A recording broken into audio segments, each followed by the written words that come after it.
Hi, welcome to Saptarishis Astrology. And tomorrow we are celebrating Ganesh Chaturthi. And we have posted some videos on our YouTube channel. And we are receiving many queries in comment section, also in email. And also many people have asked some questions in our Facebook research group. And many of the queries are common queries like uh, as a common remedy, what we can do on the Ganesh Chaturthi. And the best remedy which we all can do without any prescription, without any horoscope and anything, we can easily chant Ganapati Atharvashirsha. This is one of the topmost remedies, especially for the Ganesh. And that is a very auspicious day, Ganesh Chaturthi. We can chant this Ganapati Atharvashirsha. Now, in order to chant this Ganapati Atharvashirsha, there is a specific process to recite this Atharvashirsha mantra. Now, the next question arises like, what are the process to chant this mantra and how to do and all these things. So today you can watch this complete video in which you can see the discussion between Shri Pradeep Panditji with Rajiv Vajpayee. So in which Rajiv sir is asking important questions regarding the Ganapati Atharvashirsha, how to chant and all these things details. You can see this.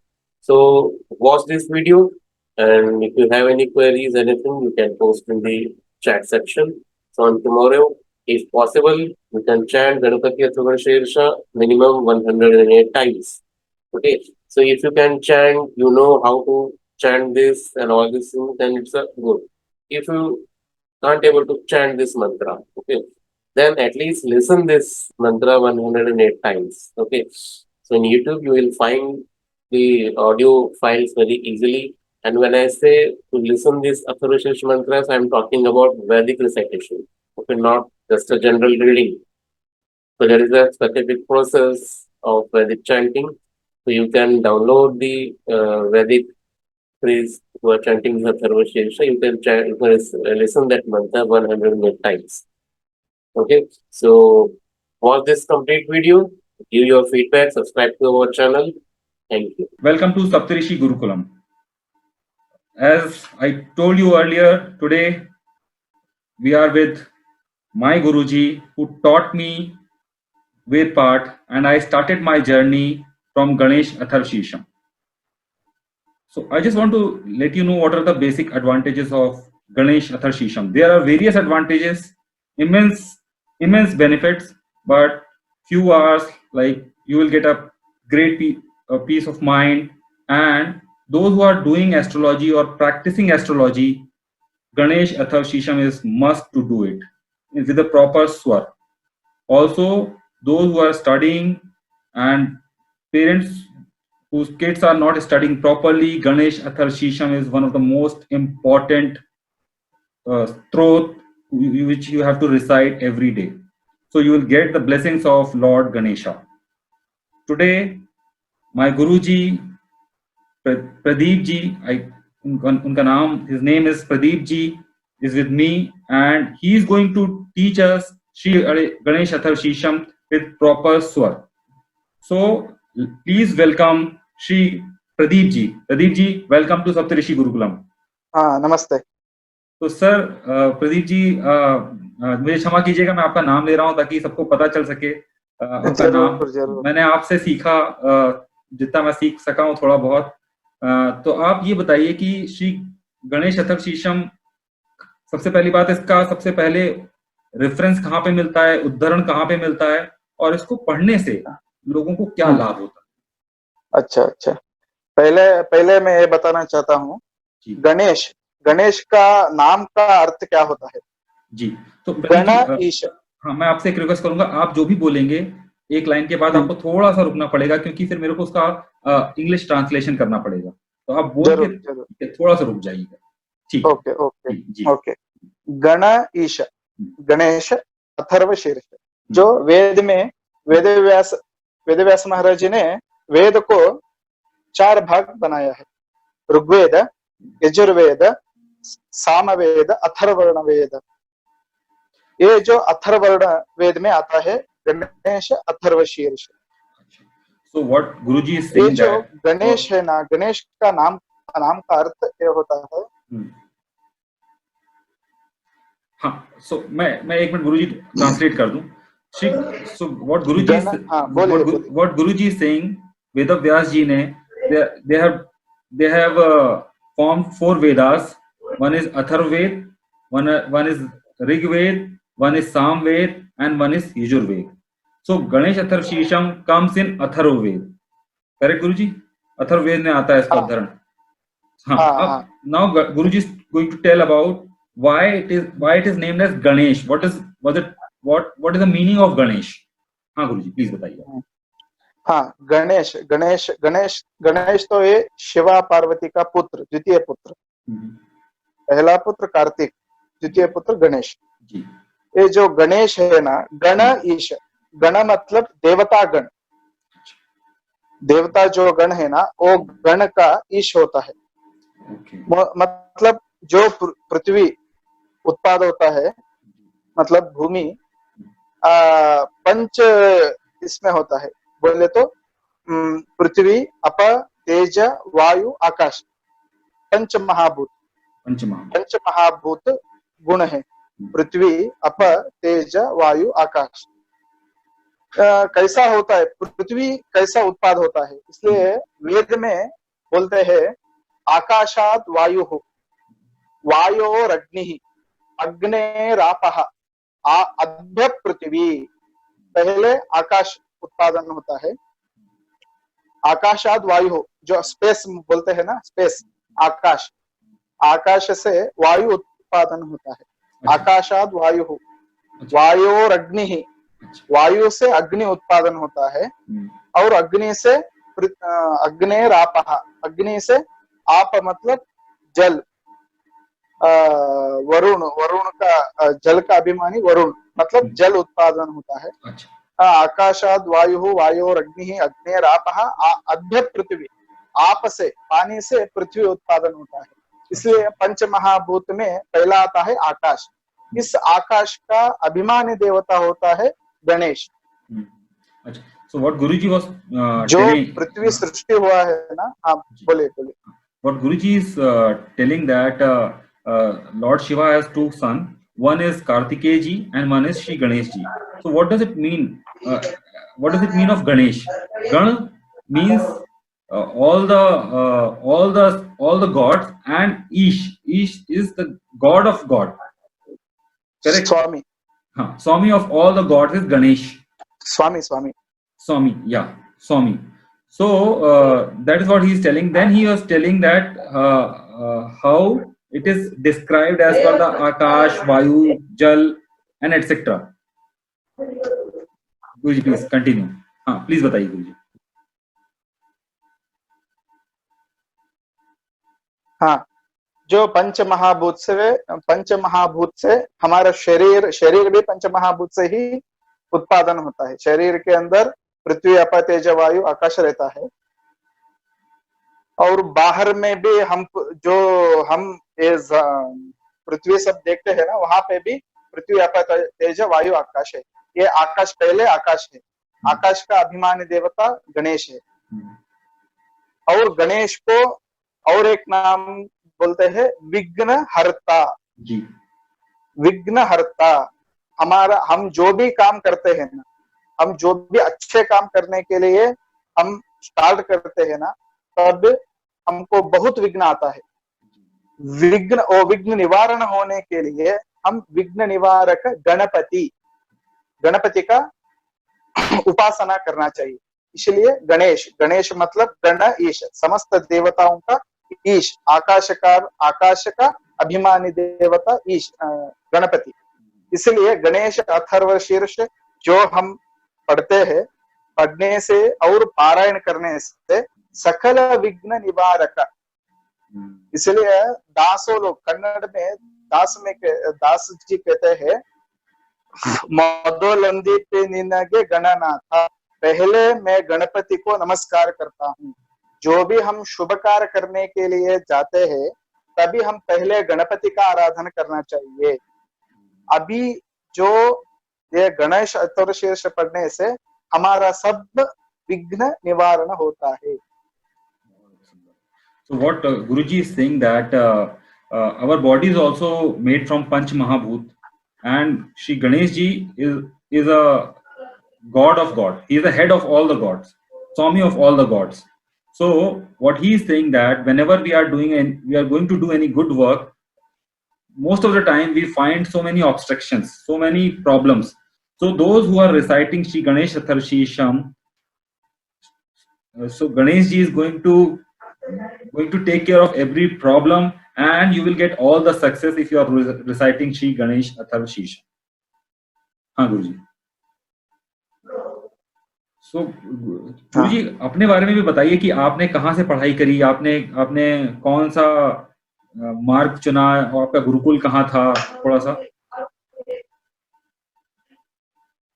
हाँ, मेरा गांव है हुबली। अच्छा। कर्नाटक में हुबली है जी। Dharwad district Hubli. Hubli में महाचार्य विद्यालय हमारा गुरुकुल का नाम। महाचार्य विद्यालय।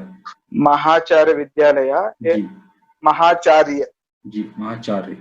महाचार्य विद्यालय। विद्यालय। सो और आपके गुरुजी का नाम? हाँ हाँ, मेरे गुरुजी का नाम प्रद्युम्नाचार्य जोशी। अच्छा, प्रद्युम्नाचार्य जोशी। So मेरे को ये the name of Pradeep ji's guru is Pradyumnacharya Joshi, Sri Pradyumnacharya Joshi, and he basically belongs to Karnataka and district Hubli. Dharwad district Hubli. Okay, Dharwad district Hubli. He got all his education, whatever he learned, he has learned in Gurukul. And what is the name of that Gurukul, Guruji? Mahacharya विद्यालय। महाचार्य विद्यालय। So गुरुजी ये बताइए कि अगर जैसे कोई बिल्कुल भी जिसने संस्कृत नहीं आती हो, जिसको बिल्कुल भी संस्कृत उसने ना सीखी हो, और वो आप जैसे सिखाएंगे कल से, तो उसको कितना समय लग सकता है? अगर वो रोज प्रैक्टिस करे, रोज अभ्यास करे, कोशिश करे, तो उसको कितना समय लगेगा अच्छे से उच्चारण गणेश अथर्व सीखने में, याद करने में और उच्चारण करने में? गणेश अथर्वशीर्ष ऐसा डेली वो कंसंट्रेशन करके डेली सीख लिया तो उसको करेक्ट बोले तो 1 महीने में आ जाएगा। 1 महीने में आ जाएगा।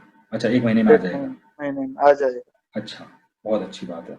तो हम लोग कल से जो शुरू करेंगे श्री गणेश अथर्वशीर्षम, हर दिन अगर 1-1 घंटा देंगे तो 1 महीने में हम लोग मतलब अच्छे तरीके से सीख जाएंगे। जरूर जरूर जरूर। So what Guruji ये 1 घंटा दिया तो 1 वीक, हाँ 1 वीक में हम पाठ बोल दूंगा, मैं पाठ बोल दूंगा जी। So what Guruji is saying that if we are going to practice regularly every day, then it will take at least 1 month to get a normal level of perfection. And so we need to recite every day. Once we'll do the recitation with Guruji, and after that we also need to do the practice regularly. Then we are able to recite it properly.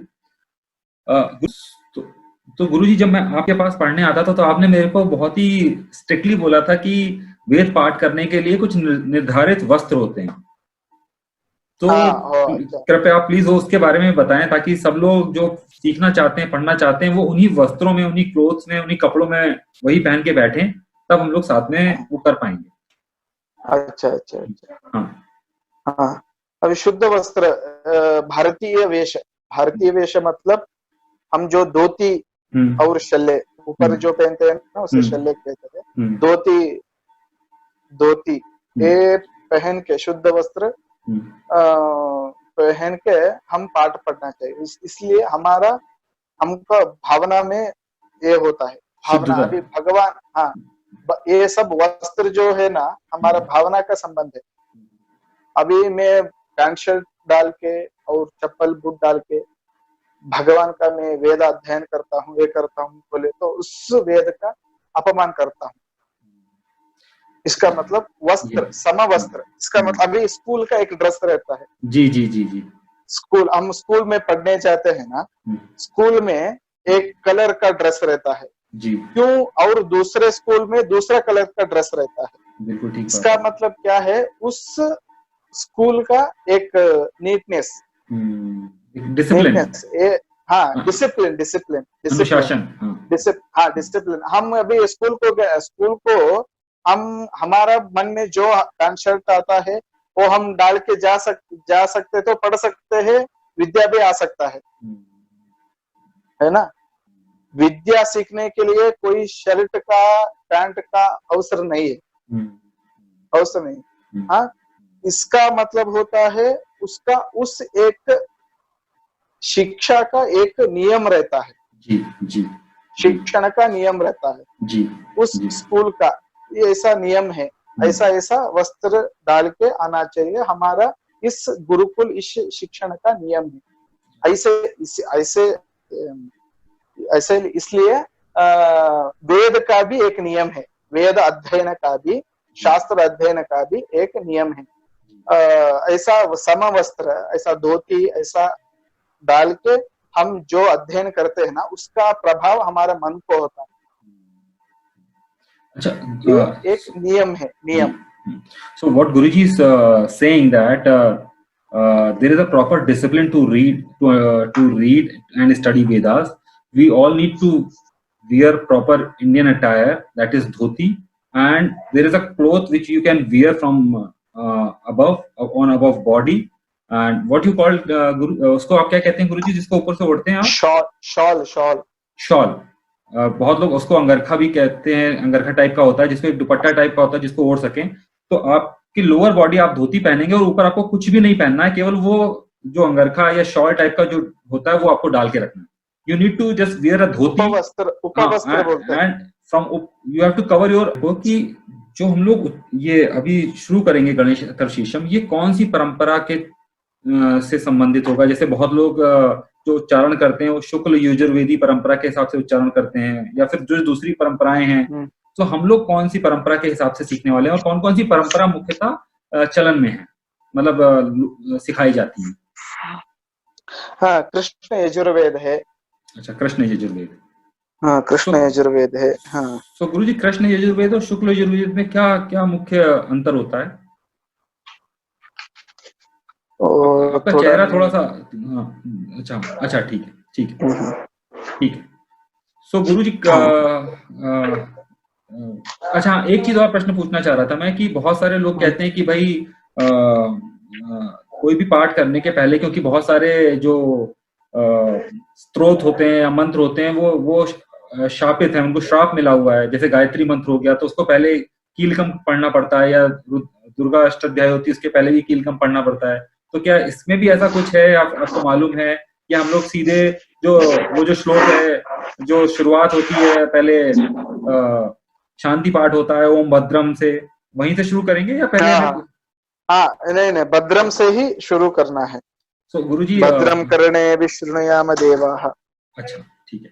तो इसमें मतलब जो शुद्ध परंपरा में पहले आप 3-4 बार एक ही श्लोक को बोलेंगे, उसके बाद हम लोग आपके पीछे पीछे उसका उच्चारण करेंगे, ऐसे ही करेंगे? हाँ, ऐसा, हाँ, ऐसा ऐसा ही करें। ठीक है गुरुजी, कल से हम लोग फिर इसको शुरू करेंगे, और आशा है कि आपका आशीर्वाद मिलेगा ताकि हम लोग अच्छे से सीख पाएं।